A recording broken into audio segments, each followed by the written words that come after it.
world of HBCU football is a vast and often underlooked space that includes many of the most well-supported and historic rivalries across all of college football. So whether you're here for the more famous matchups like the Bayou Classic, or are here to learn about some of the lesser publicized rivalries like the Turkey Day Classic, sit back and enjoy as we take a look at the 12 best HBCU rivalries at the Division I level. Starting us off at number 12 is the battle to find out who is the real HU between the Hampton Pirates and the Howard Bison. As we currently sit today, Hampton leads the all-time series with 55 wins to Howard's 44.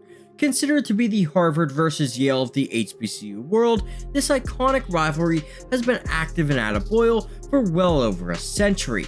It all started with the founding of Howard University in 1867, with Hampton following suit the year after in 1868. From that moment on, the two would engage in an iconic rivalry in the academic spaces that would see them blossom into very highly achieving institutions. But the rivalry would take on a whole new form in 1908 when the two schools would meet in the game of football for the very first time, creating a whole new way for the two schools to battle over the central question of who is the real HU. Over the years, their rivalry on the gridiron would see Hampton and Howard see multiple eras of dominance over the other, but the most legendary amongst them had to be in 1996 when Howard would defeat Hampton for the 15th time in the last 17 meetings. After the game, during the trophy presentation, then Hampton president Harvey Williams would tell his Howard constituents, quote, "This will never happen again." Now, he wasn't entirely correct, but his Pirates would make good on that statement for the next 13 meetings. But of course, while the rivalry does have a very long and storied history, it should also be noted that it has seen quite a few big-time showdowns in the modern era as well. Just look at 2011 for example. Entering the game, Hampton riding a 14-game winning streak in the series, having not lost to the Bison since that aforementioned 1996 showdown. A constant throughout that period was the Pirates' offense dominating the Bison defense as they averaged over 30 points per meeting. But on this day, Howard would completely flip the script. In fact, 10 points was all they would end up needing to produce, as their defense would go on to turn in a heroic effort that would see them dominate the Hampton offense, holding them to just 7 total points, giving Howard a 10-7 win, snapping a 14-game losing streak to the Pirates. Another all-time classic between the two bitter rivals came just a few years ago in 2023. Once again, it was the Bison jumping out to an early lead and controlling most of the game, as they always seemed to be one step ahead of the Pirates throughout most of the first 3 quarters. With less than 3 minutes left in the third quarter, Hampton would find themselves trailing by 17 points, and to make matters even worse, they were starting their drive 93 yards away from the Bison end zone. But you see, the funny thing about the game of football is sometimes all it takes is one play to change everything. On first down, and the carry and the run, breaking loose. Oh my goodness, I don't think anybody's gonna catch him. Oh, down the sideline, turning on the Jets, and he's got enough juice to get in. Elijah Burris doing his thing. Well, they're gonna go for it. They're gonna get a free play right now too. They get it, and into the hands, touchdown. The receiver catches it, yes. Paul Woods, he's been the dude when they needed big plays. We figured things out here in this second half. Kenny Gallup couldn't get him, and Elijah Burris still going. Elijah Burris, tough to bring down. Look at the clock. I wouldn't even have him down there in 3-point stance. Instead, it's Christopher Zealous, he's in. So that's some big grabs as well. Williams, that one, ball deflected, and it's intercepted. Oh, baby! Overall, the Hampton versus Howard rivalry is one that's impact goes far beyond just the game of football. But every year, when they do battle on the gridiron, it is must-see TV as they try to settle the age-old debate to determine who is the real HU. Moving on, next up at number 11, it's the State Fair Classic between the Grambling State Tigers and the Prairie View A&M Panthers. Grambling currently holds a commanding lead in the all-time series with 52 wins to PV's 25. The State Fair Classic originally dates back to 1925, though neither Prairie View nor Grambling would participate in either of its first 4 installments. Instead, that honor would belong to Langston and Wiley universities. Prairie View would go on to enter the Classic in 1929, where they would compete against Wiley almost every single year up until 1968, when they would become the sole host of the Classic. Over the years, they would see numerous different opponents come through the famed Cotton Bowl, but none truly stuck to the Classic. That was until Grambling entered in 1985. You see, this wasn't a new rivalry born out of thin air, as the two programs had been competing against each other in football for decades by that point, with their rivalry having seen its most heated of days back in the 1950s and 60s. But the decision to bring Grambling into the Classic would help take their rivalry to a whole new level, even though it did take nearly 2 decades for that to happen. This was mostly due to Prairie View shutting down their football program for a couple of years in the early 90s. When they returned to the gridiron in '92, the program went through a dark ages period where they would go on to set the NCAA record for consecutive losses with an absurd 88 straight defeats. But even worse than that was them losing 17 straight State Fair Classics to their heated rivals from northern Louisiana. But over the past 17 years, things have shifted dramatically in the series, leading to some of the best games in the history of the Classic. We'll start with their spirited battle from 2010. The year prior, the Panthers had ended that aforementioned 17-game losing streak in the series, and it seemed as though the tide was finally starting to turn in the rivalry. All day long, Prairie View was stepping up to the challenge and answering every single score that the Tigers could muster. They trailed at the half, but would go on to produce a 6-play touchdown drive to start the third quarter that would see them take a 17-14 lead. With their control over the rivalry suddenly slipping away, the Tigers would mount a devastating final stand. 1st and 10 for the Tigers. On the delay read, Warren gets to the left-hand side. He'll walk in for a touchdown. Grambling. Conference losses. So they've got a sense of urgency. They pretty much feel they have to win out. So these last 4 minutes are going to be crucial for the rest of their season. Carruthers has his man. Catch is made. Touchdown, Tigers. Cornelius Walker checks into the game, gives Warren a spell. He'll get the corner and then some. Cornelius Walker at the 30, and he is going to Walker on into the end zone. Touchdown, Grambling. 14 years later, the Panthers would find themselves in slight control of the rivalry, having won 8 of the last 13 meetings since that loss in 2010. But on this day, they would find themselves on the back foot, trailing Grambling for nearly all 4 quarters. Each time they would fall behind, however, they were always able to come back and tie the game. And that would be the story in the 4th quarter as well, as they were able to erase a 7-point deficit, even coming back to take a lead of their own, only to watch it crumble in the final minute of regulation.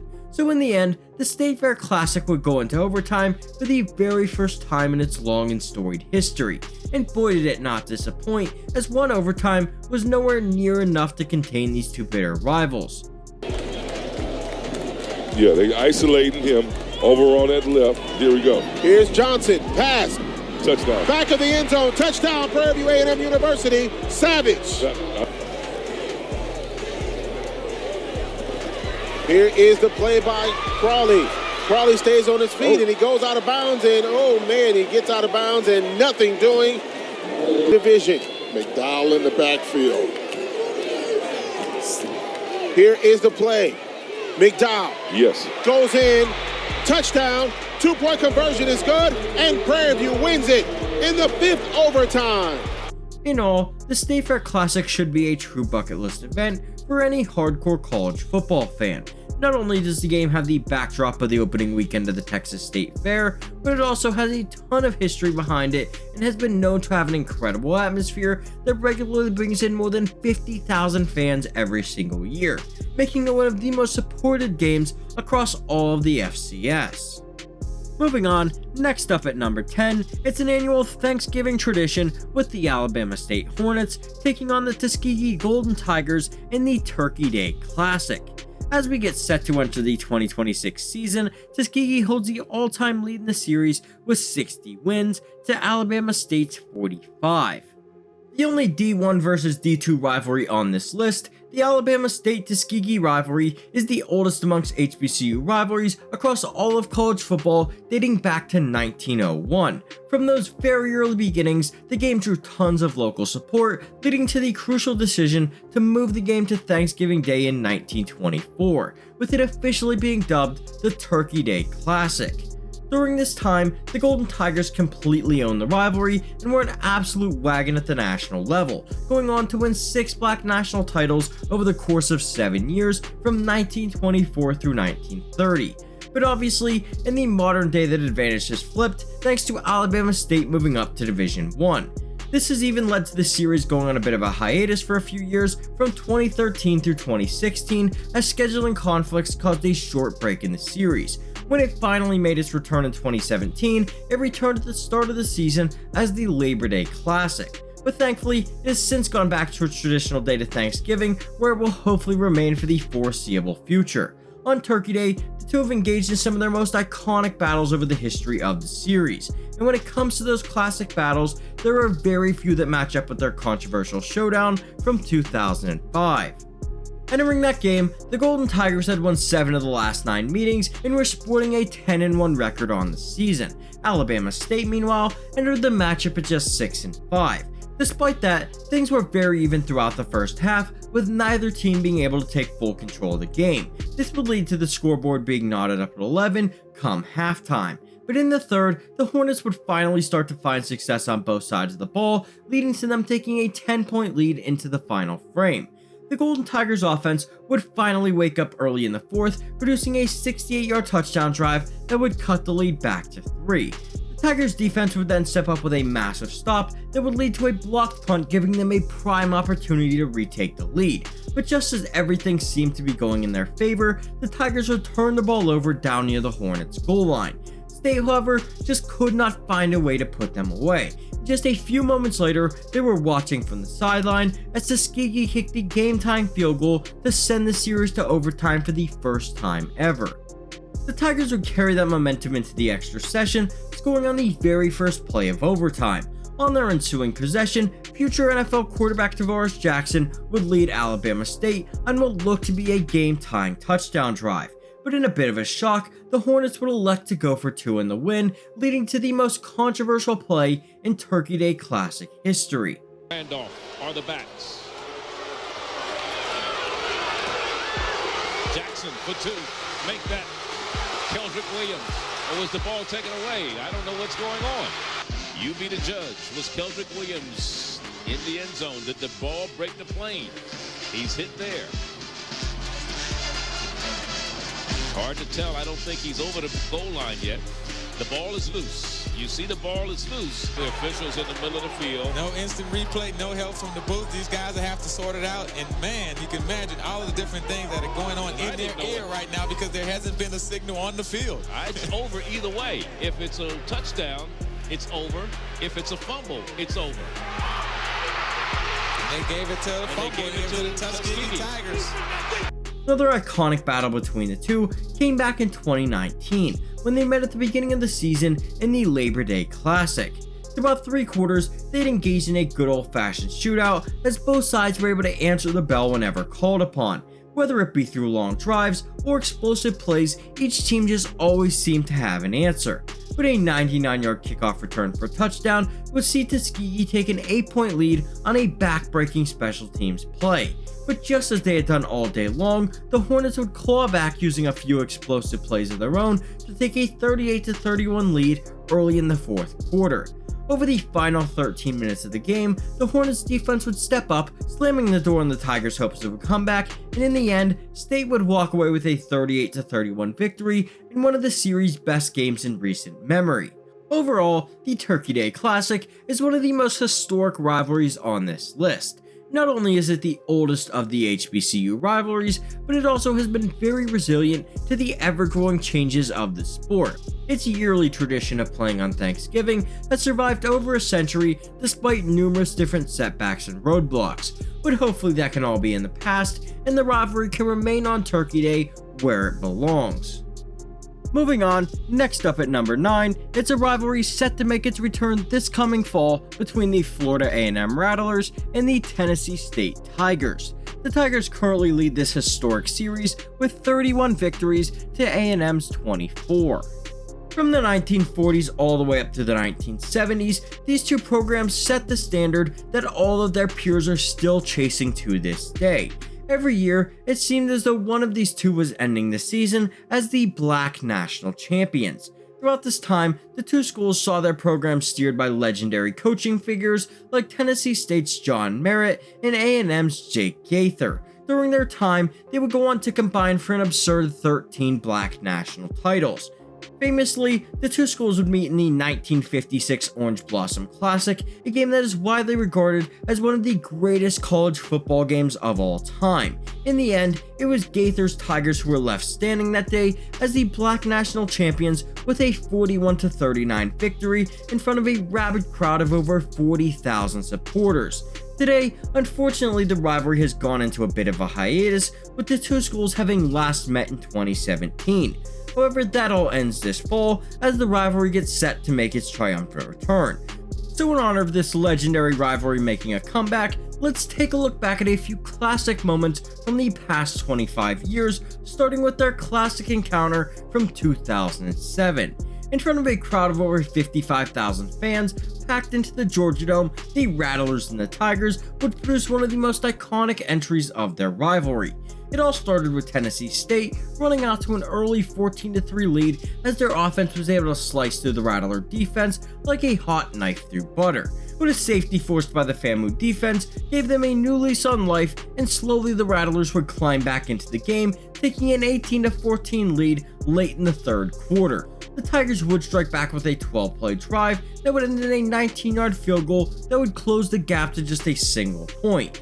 This would eventually lead to State getting the ball back for the final time with just under a minute to play. Once again, their offense found quick success, moving down deep inside Rattler territory, setting them up for what looked to be a potential game-winning 27-yard field goal. But the boys from North Florida, well, they had other ideas. This is to break a 5-game losing streak against A&M here in the Atlanta Football Classic from 27 yards away. Eric Benson. It is down. It is to the left. It is no good.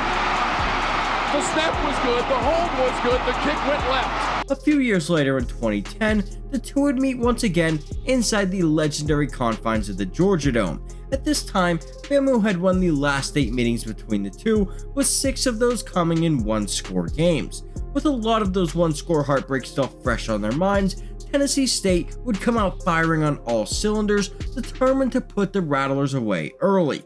A&M would attempt to climb back into the game before halftime, but it was all for naught in the end, as Tennessee State would go on to get their revenge with a 28-19 victory, snapping the Rattlers' 8-game winning streak in the series. The Tennessee State-FAMU rivalry is one of the most historic rivalries across the FCS, with legendary figures and powerhouse teams littered along its long and storied history. With it set to make its return this coming fall, it was an absolute no-brainer to be included on this list. Moving on, next up at number 8, it's the Labor Day Classic between the Prairie View A&M Panthers and the Texas Southern Tigers. As we currently sit today, Southern leads the all-time series with 45 wins to PV's 35. The Labor Day Classic is one of the more underrated rivalries on this list, as it doesn't quite get the attention that some of the bigger rivalries tend to garner. That said, the history and local meaning behind the rivalry runs deep inside South Texas. There was a time, however, where the rivalry and the two football programs fell on some very hard times in the late 1970s and early 80s. This would lead to the two athletic directors at the time getting together and choosing to move the game to Week 1 at a neutral site. Hence, the Labor Day Classic. At the time, the rivalry was only drawing a few thousand spectators, but their decision would reignite it, turning it into a must-see yearly event. Today, the rivalry draws an incredible number of over 30,000 spectators every year, a far cry from the 3,000 or so of the early 80s. It's also one of the few rivalries on this list that has an actual trophy attached to it in the Nick Sterling Trophy. It's named after a pair of coaching legends from the two schools who presided over some of their program's best years. For Texas Southern, that man was Alexander Durley, who remains their all-time leader in wins and famously took them to their first black national title back in 1952. For A&M, meanwhile, it's Billy Nix, often considered the Bear Bryant of black college football. Over his 17-year career with the Panthers, he led them to an incredible 6 black national titles while mentoring and developing numerous future pros like Hall of Famer Kenny Houston, for example. But don't get it twisted, although these two have deep-rooted histories, their most recent battles can go toe-to-toe with just about anyone. Just look no further than their Gridiron Classic from 2023. Things started off great that afternoon for the Panthers as they were able to jump out to an early 14-3 lead in the first quarter as they looked to make quick work of the Tigers. But Southern was having absolutely none of it as they would explode for 31 of the next 34 points to take a 34-17 lead late in the third quarter. At this point, everything was trending Southern's way, and it seemed as though they were easily going to cruise to their first win in the series in almost a decade. But when it comes to college football rivalry games, nothing is ever as simple as it may seem. To Conley, hands to Johnson, straight up the middle, breaking tackle, still on his feet, fighting his way into the end zone for a touchdown. The open spot and just sitting there and gave Conlon a good target. Into the end zone, touchdown to Spiller. Trajan Conley to Trajan Spiller, and the Panthers have come all the way back. Berg, Ian means to hold it. The kick is going to be short. I mean, way short and left. Snap is good. Jasso gets it down. The kick from Villagomez is good. And the Panthers with an incredible comeback here at Shell Energy Stadium. What a comeback by Prairie View. The following year, Southern would finally get their revenge, ending the Panthers' streak at 9. But how could I not include their incredible game from this past season in 2025? Through 3 quarters, it was a very evenly matched affair, with both teams knotted up at 14 apiece thanks to some early offensive success. The Panthers' defense would finally break that deadlock early in the fourth when they would force a safety to take a 16-14 lead. On their ensuing possession, the Tigers would respond with a lengthy 12-play drive that would cover 88 yards, finally ending with a prayer of a pass that would somehow connect to put Southern on top with just a minute 16 left in the game. In response, the Panthers would string together a 9-play drive of their own that saw them chew up 71 yards on 3 consecutive plays. This would set the Panthers up with one final play to win the game and create one of the best endings of the year. But you don't let him catch it. Bingman goes in motion, and now they chase him after him. And now here it is. Final play of the game. Peters lost it over the middle. Touchdown! Peters with a touchdown. Prairie View has done it again to Texas Southern University in the final seconds of the game here at Shell Energy Stadium. Labor Day Classic is a truly underrated rivalry, but I felt given its history and the classic battles they produced in recent times, it would be pure lunacy to not include it on this list. Next up, coming in at number 7, it's a showdown of traditional powerhouse programs between the Florida A&M Rattlers and the Southern Jaguars. The Rattlers currently lead the all-time series with 39 wins to Southern's 24. The rivalry on the football field between these two HBCU powers dates back to 1941, and early on in its history, it would be stewarded by legendary head coaching figures in Southern's Ace Mumford and A&M's Jake Gaither. Despite them building national powerhouse programs, the games between them on the football field oftentimes didn't live up to the hype, as blowouts became a normal occurrence in the series. But a few years after the two coaching legends had moved on, that would all change as A&M and Southern would suddenly start routinely producing classic games that suddenly gave the rivalry new life and a bit of an edge as both programs started to build a healthy amount of competitive disdain for one another. This would continue on with A&M maintaining a slight edge in the series up until the 1990s rolled around, when once again legendary figures would walk the sideline once more, creating one of the greatest peaks in the history of the rivalry. Of course, I'm talking about the rivalry between Southern's Pete Richardson and A&M's Billy Joe. During this time, Southern would earn a pair of all-time classic shootouts in both '98 and 2000 before the rivalry would go on a short pause after their 2001 overtime thriller that was won by A&M. When it returned in 2007, the rivalry would once again peak with another high point as the two programs would go on to produce a few of their greatest gridiron classics. One of those iconic battles came back in 2008. Entering that matchup, Southern were out for revenge, having dropped their last two meetings to A&M. From the opening kickoff, the game is pure insanity all the way around, with points coming at a breakneck pace. Whether it be through special teams, long offensive drives, or explosive plays, both teams were moving the ball with little to no pushback and racking up the points. But it would be the Rattlers using a 21-point second quarter to take a 31-21 lead into the locker rooms. Southern would counter back with a pair of short touchdown runs that would see them jump back out in front once more, only to watch the Rattlers strike back with a pair of explosive plays that would see them once again retake the lead and push their advantage all the way up to 10. The Jags would score midway through the fourth to cut the lead down to 3, but that's when the A&M defense would finally show up, shutting down the Southern offense the rest of the way and forcing a game-ending turnover to secure a wild 52-49 victory. A few years later in 2019, the pair would meet again in the Atlanta Football Classic, for what would be their final meeting until 2019. At the time, the Jags were coming off back-to-back heartbreaking losses in the series, and knowing that the rivalry was about to go on a bit of a hiatus, they were desperate to get one back. But once again, A&M looked to be the better of the two teams, as they were able to take a 7-0 lead that would hold until midway through the third quarter, when Southern would finally respond to tie the game, only to watch A&M march right back down the field to retake the lead just a few moments later. With their backs up against the wall, facing yet another heartbreaking loss, the Jags would claw back to take their first lead of the night off a scoop and score, suddenly putting all of the pressure on A&M, who had held the lead all day long. But unfortunately for them, the Jags defense was not going to break, closing out the game to earn an epic 21-14 comeback victory.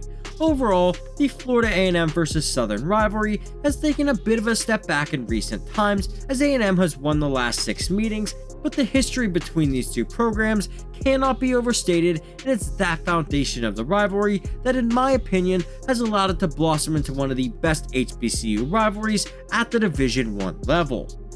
Moving on, next up at number 6, it's the Soul Bowl between the Alcorn State Braves and the Jackson State Tigers. Jackson State currently holds the advantage in this battle for the state of Mississippi with 50 wins to Alcorn State's 38. Now obviously, with a name like the Soul Bowl, you can bet that music culture and the local communities themselves play a massive part in the overall rivalry. From 1993 to 2011, the rivalry was known as the Capital City Classic, as the two would meet every single year at Jackson's Veterans Memorial Stadium. However, in 2011, the rivalry would move to a rotating schedule, swapping back and forth between the two campuses. Over its near 100-year history, the Soul Bowl has seen its fair share of iconic moments, but one of the most famous had to be the Coaches Brawl of 1967.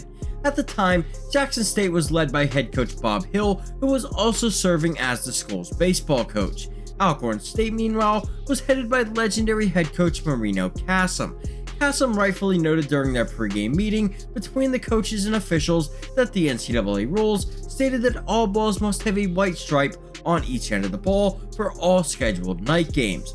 Bob Hill, meanwhile, was not at all moved by his argument, stating that the only thing that he was going to do was give the Braves coach the beatdown that he deserved. Now that statement would obviously lead to a brawl breaking out on the spot, bringing the pregame meeting to an abrupt end. Allegedly, the whole situation dated back to a baseball game in which Hill and Cassim had some sort of verbal altercation that would later lead to said fight. Hill's Tigers would go on to get the last laugh with a 7-6 victory later on that night, so I guess we can chalk that one up as a 10-9 round for the Tigers. But of course, on the gridiron, these two have engaged in many classic battles from back in the day, but do not sleep on the modern era of the rivalry, which has seen its own fair share of gridiron classics. Their 2023 showdown would definitely fall into that category. At the time, the rivalry was going through a bit of a shift, from Alcorn State holding the edge to Jackson retaking control during the Deion Sanders years. Entering this particular matchup, Jackson had won the last 2 games in the series, and the Braves were desperate to not allow that streak to extend. This was shown almost immediately as the Braves jumped out to a quick 14-0 lead early on, but the Tigers were not fazed in the slightest, coming back to tie the game before the half thanks to a couple of long touchdown drives that had the Alcorn State defense begging for a break.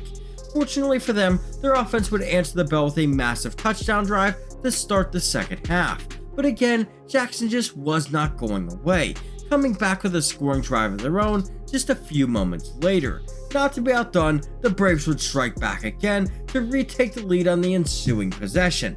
Despite their defense getting beaten down for a majority of the second and third quarters, the Alcorn defense would stiffen up the rest of the way, not allowing Jackson to find that game-winning touchdown, securing their team a wild 28-24 victory in Jackson's Veterans Memorial Stadium. And how can I not talk about their battle from this past season in 2025? One of the chains from 2nd and 1 to 1st and 10. What was that about? Which is huge. And now they're you go to victory. Soul Bowl is one of the best representations of HBCU football that you will find just about anywhere. From the pregame festivities to the Battle of the Bands and the actual game itself, it's a rivalry that has been bringing the state together through music, culture, and the great game of football for nearly 100 years. And in my opinion, it easily deserved its spot on this list. Moving on, next up at number 5, it's the Aggie Eagle Classic between the North Carolina A&T Aggies and the North Carolina Central Eagles. As we currently stand today, the Aggies hold a commanding lead in the all-time series with 54 wins to Central's 38. One of the more heated rivalries on this list, there is absolutely no love lost between these two North Carolina powers. Separated by just 51 miles, these two rivals have been tearing households apart across the state of North Carolina for well over a century. Throughout its long and storied history, there have been numerous instances of violence breaking out between the two sides, with some even going on to garner national attention. But the biggest amongst them had to be the brawl in 2007 after Central players attempted to desecrate the Aggies logo following the conclusion of their game. Events like this can be found all throughout the rivalry's history, making it easily one of the fiercest across all of college football. Though the two have been battling on the gridiron for over a century, the classic itself did not start between the two until 1994. During that early period, the games would be played at North Carolina State's Carter Finley Stadium, however that would only go on to last for 11 years as disagreements between the school and the city of Raleigh would put the Classic on hold for a year during a period where the two were engaging in some of their most legendary gridiron battles. It would return though after a 1-year hiatus, with games set to rotate between the two campuses, with a few also set to take place in Charlotte as well. Since that time, the rivalry has only continued to grow, having also gone on to produce its fair share of instant classics along the way. Just look no further than the year the Classic made its triumphant return in that aforementioned and infamous 2007 showdown. Central would enter that matchup at 3-1, still holding high hopes for the rest of their season. The Aggies, meanwhile, were an abysmal 0-3, and in the midst of what would become one of their worst seasons in program history. Despite that, A&T would take the fight to their bitter in-state rival. After falling behind 7-0 early on, they would come roaring back to take a 19-14 lead into the final frame. Their defense would go on to play lights out throughout that final quarter, not allowing the Eagles to score a single point. Remember that little thing about this being one of the worst seasons in school history? Well, the Aggies would still somehow find themselves on the losing end as a pair of lengthy interception returns would give Central an improbable 27-22 comeback victory. A decade later in 2017, A&T had rebuilt into a national powerhouse, but they would still enter that matchup with Central, sporting a 3-game losing streak to their in-state rivals. This time, it was the Aggies controlling a majority of the game as they went on to take a 21-3 lead midway through the third quarter. The Eagles, however, were desperate to keep their streak alive and would put together a scoring drive of their own that looked to possibly swing momentum back into their favor. But unlike in 2007, this time, the Aggies would stand tall on both sides of the ball, with their defense going off, not allowing a single point, and holding the Central offense to just 7 total yards over that final 15 minutes, giving the Aggies a 24-10 victory, snapping their 3-game losing streak in the Classic. In all, the Aggie-Eagle Classic is one of the most fierce rivalries across all three divisions of college football, and with a century's worth of history at its back, it was an absolute no-brainer for this list. Moving on, next up at number 4, it's the Magic City Classic between the Alabama A&M Bulldogs and the Alabama State Hornets. As we currently sit today, A&M holds the slightest of leads in the all-time series with 44 wins to State's 43. An annual tradition on the last Saturday of October, the Magic City Classic is one of the biggest events across the state of Alabama, bringing in well over 100,000 supporters to the city of Birmingham every single year. The rivalry between the two programs began back in 1924 and saw Alabama State win 11 of the first 12 meetings. But during that stretch, the rivalry grew into a major cultural event that brought the two communities together, leading to it moving to the city of Birmingham and becoming an official classic in the early 1940s. Birmingham was the perfect location due to it being situated almost directly in between the two campuses. More than 80 years later, the Classic only continues to grow, with the two sides regularly packing the 70,000 seated Legion Stadium, which sits almost directly in the middle of the two campuses. But what football started the whole tradition, it's the halftime show and the Battle of the Bands that draws just as many fans to the stadium as the actual game itself. It's widely seen as one of the greatest atmospheres across college football, with tailgating and fanfare that can give some of the top FBS rivalries like Florida and Georgia a real run for their money in that department. But of course, it's the action on the football field that garners the most attention over everything else, and over the past 25 years, these two rivals have engaged in plenty of iconic battles. Just look no further than their classic encounter from 2019. In front of a crowd of over 50,000 supporters, the Bulldogs and Hornets would engage in one of their most legendary battles in the most high-scoring affair in the history of the series. It all started slow, with State leading 7-0 at the end of the first quarter, but in the second, the Hornets would explode for 21 unanswered points, killing the Bulldogs both through the air and on special teams to take a 21-7 lead into the locker room. The Bulldogs would fight back with a 14-point barrage of their own, tying the game early in the fourth quarter. However, neither team would be able to find that game-ending blow down the stretch, sending the game into overtime for the first time in the history of the series. In OT, the offenses would explode once more, with both teams finding the end zone with each of their first two opportunities of the extra session. A&M would once again find pay dirt to start the third overtime, finishing their drive off with a pass out into the flat that would find running back Jordan Bentley. For their all-important two-point conversion attempt, the Bulldogs would turn right back to their star running back, who had an insane day rushing for over 190 yards while collecting 4 total touchdowns. He would easily find the end zone to put A&M on top 43-35. This would put the Hornets back up against the wall, and just a few moments later, they would find themselves facing a fourth down in the potential final play of the game. But as they had shown all night long, the Hornets were not going to go down without a fight. Davis throwing it across the middle. Touchdown! Alabama State!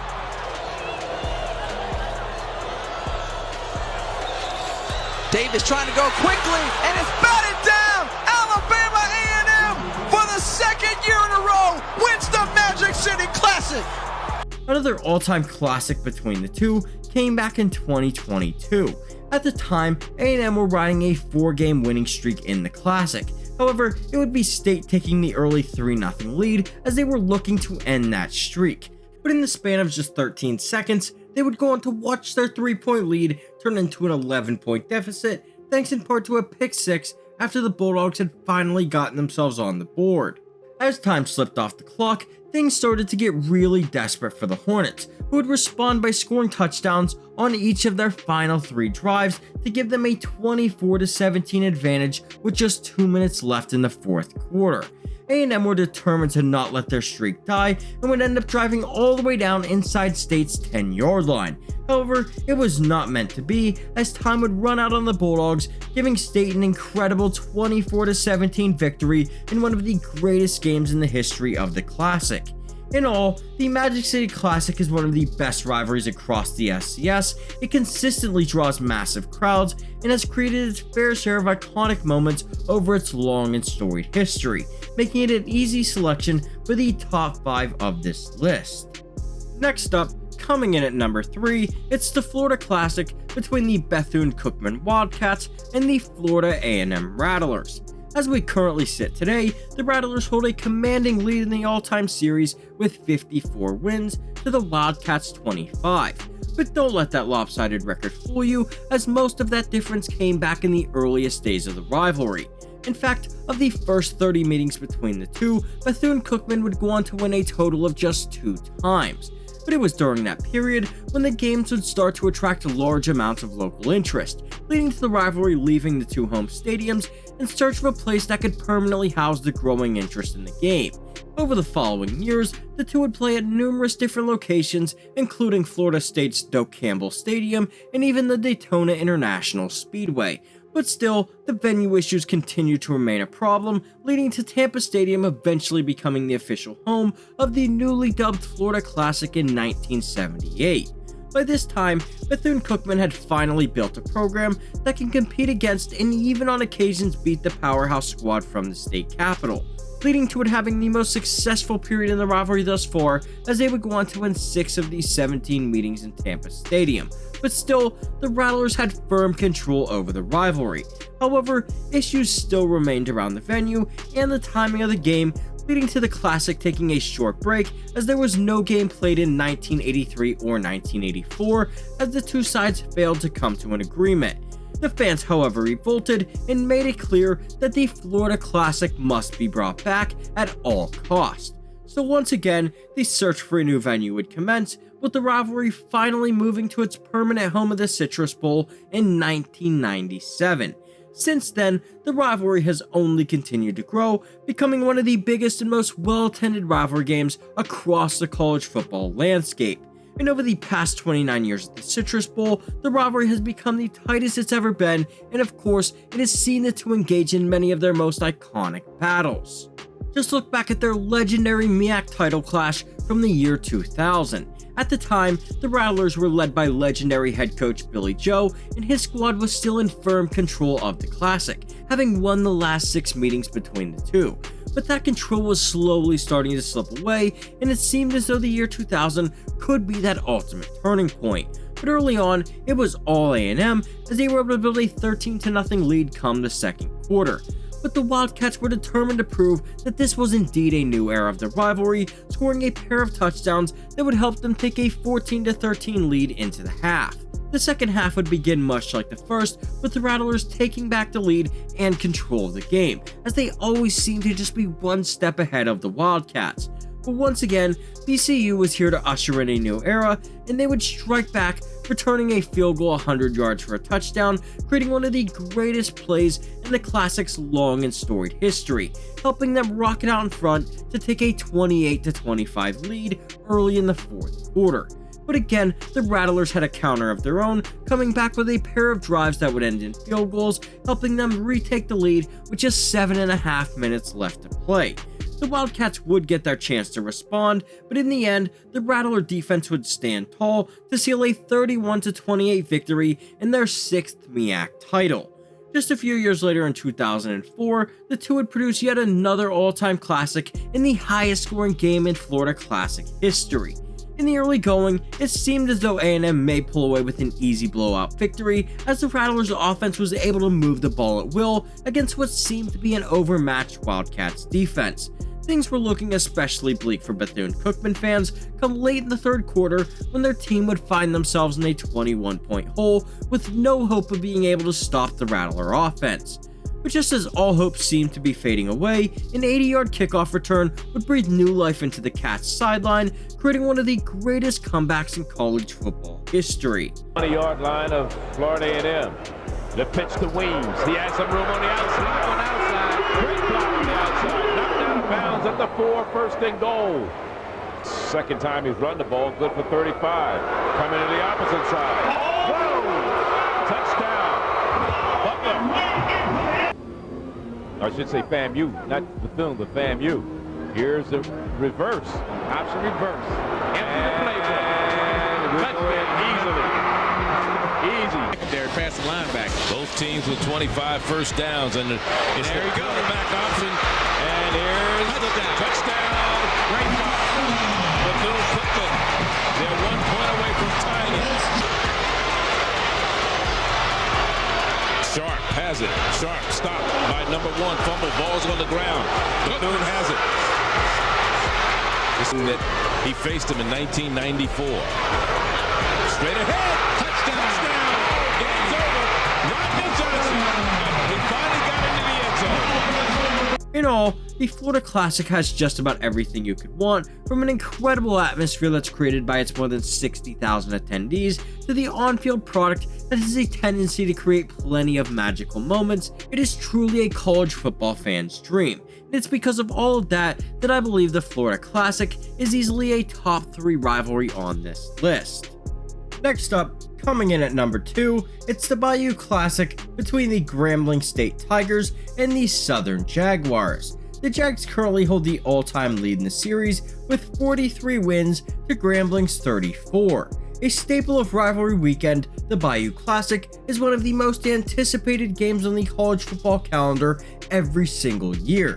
Its early history, however, was a much different story. The rivalry had bounced around, seeing games played in 5 different locations as it looked to find its footing inside the Louisiana college football landscape.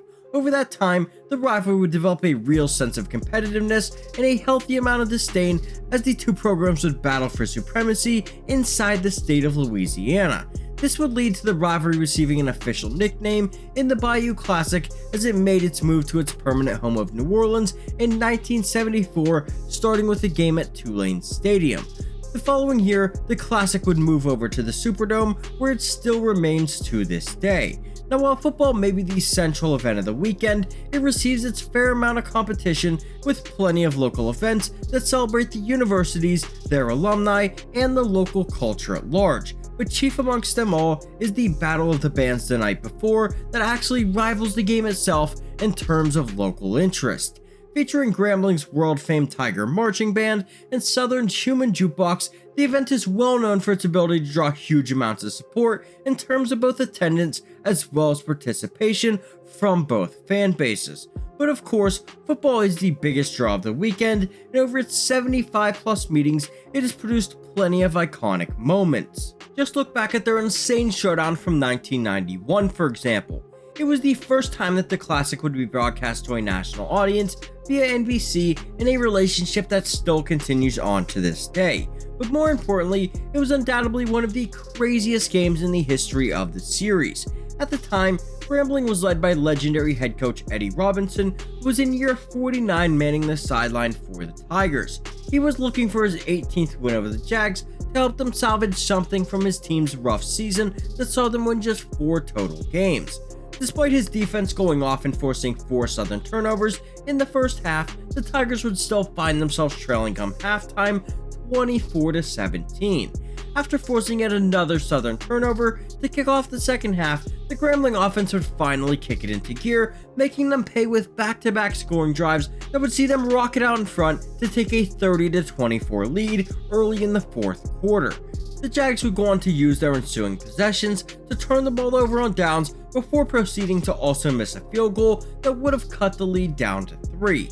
As they got the ball back for potentially the final time, Southern would find themselves in desperate need of a play to help them turn the tide.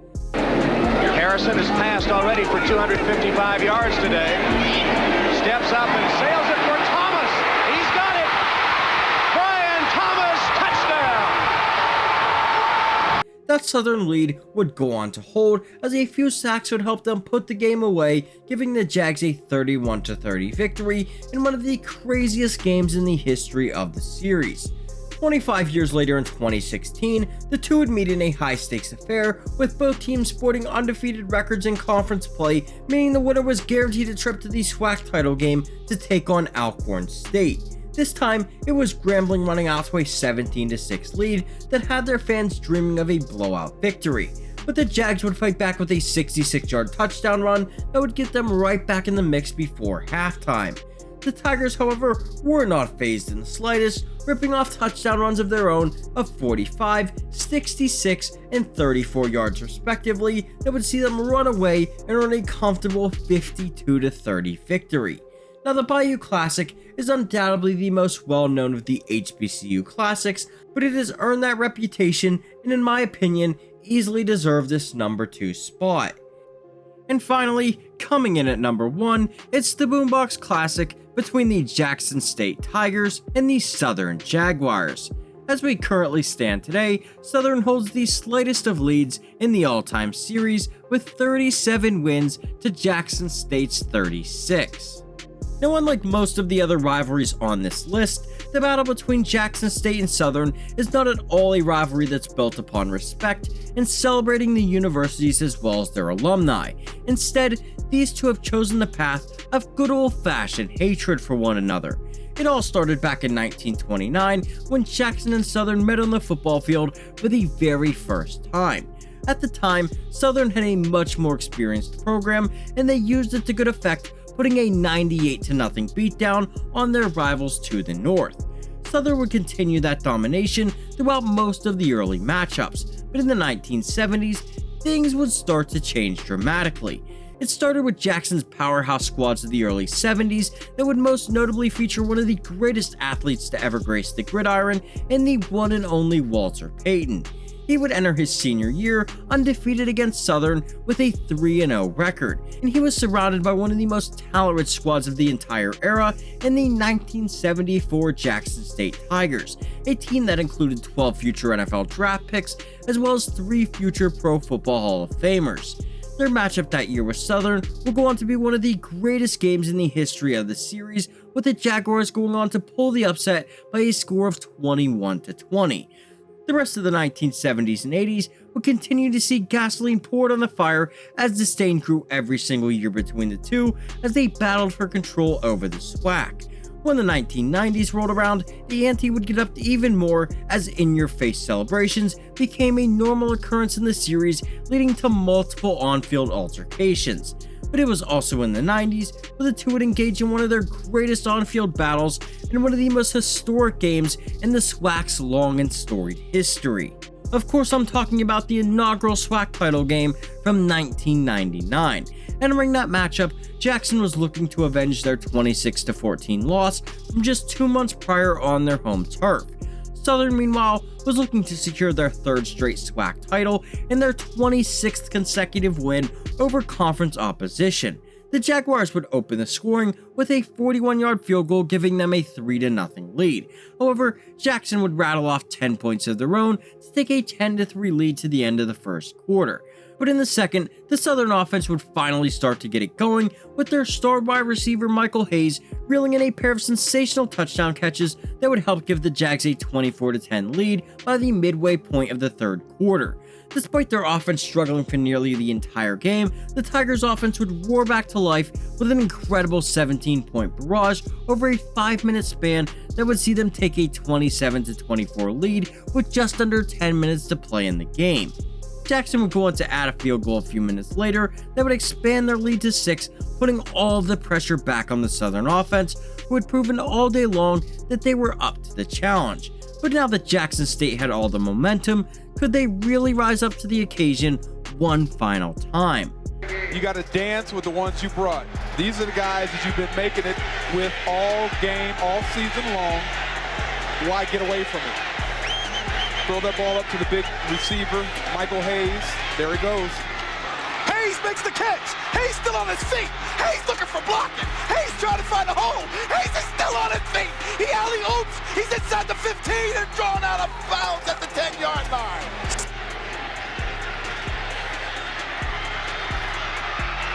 Touchdown. It's the 30s here in the SWAC. 1st and 10. Washington over the middle, intercepted! Whole game, Doug. Hey, look, I'm gonna send it back to y'all. Me and Doug about to go party with the rest of the people. All right, I see y'all. And another interception by Brown. Another all-time classic comeback between the two came back in 2021.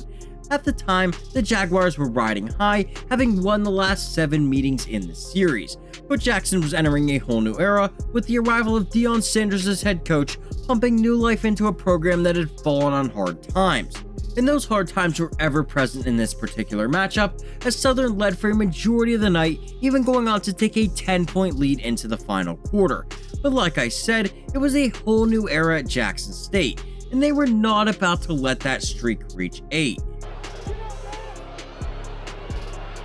Sanders so sure of it, and he goes to Malachi Wideman for the touchdown.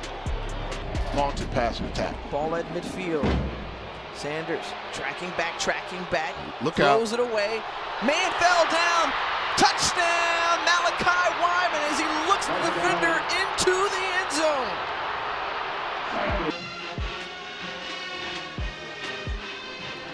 Here it is again, McDaniel going deep and it's intercepted. That's gonna be ball game. Shiloh Sanders on the return and Jackson State has broken the streak. In all, the Boombox Classic is one of the most fierce rivalries across all of college football. It doesn't matter what decade or era you choose to look at, the rivalry is filled with non-stop disdain and competitive spirit that, in my opinion, has driven it to be the best of the HBCU rivalries at the Division I level. And with that, thank you for watching. Be sure to tell me any mistakes I made in the comments, throw your own list down there as well, and I'll see you next time.